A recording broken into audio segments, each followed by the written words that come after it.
ఇండియాకి దొరికిన మంచి ఫినిషర్ యువ బ్యాట్స్మెన్ రింకు సింగ్ అనడంలో ఎలాంటి సందేహం లేదు. చాలా తక్కువ కాలంలో మంచి ఆటగాడిగా అతను గుర్తింపు తెచ్చుకున్నాడు. మరో 4 నెలల్లో ఆరంభం కానున్న టీ20 వరల్డ్ కప్ జట్టులో స్థానం సంపాదించడం కూడా దాదాపు ఖాయమైనట్టేనని వార్తలు కూడా వినిపిస్తున్నాయి. ఈ నేపథ్యంలో రింకు సింగ్ ఆసక్తికర విషయాన్ని పంచుకున్నారు. క్రికెట్ లెజెండ్, బెస్ట్ ఫినిషర్లలో ఒకరైన ఎంఎస్ ధోని తనకు ఇచ్చిన సలహాలను రింక్ వెల్లడించాడు.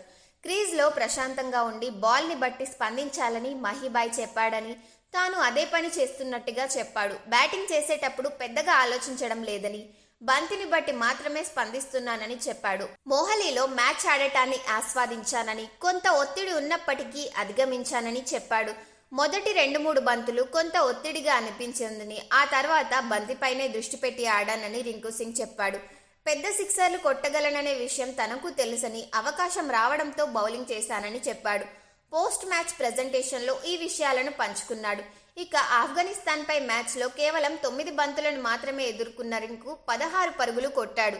ఎదుర్కొన్న తొలి బంతిని బౌండరీకి తరలించాడు. 6వ స్థానంలో బ్యాటింగ్ చేయడం తనకు అలవాటు అయిందని, ఫినిషర్గా బ్యాటింగ్ చేసే విషయంలో సంతోషంగా ఉన్నానని రింకు సింగ్ తెలిపాడు. 6వ స్థానంలో బ్యాటింగ్ చేస్తుండడంతో ఎక్కువ బంతులు ఆడి ఎక్కువ పరుగులు చేసే అవకాశం లేదని తనకు తాను చెప్పుకుంటున్నానని అన్నాడు.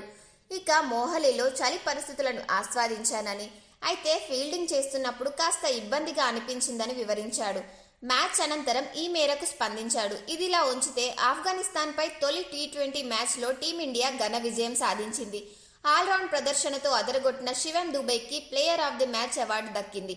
కేవలం 40 బంతుల్లో 60 నాటౌట్తో చివరి వరకు క్రీజులో ఉన్న దుబే టీమిండియా గెలుపులో కీలక పాత్ర వహించాడు.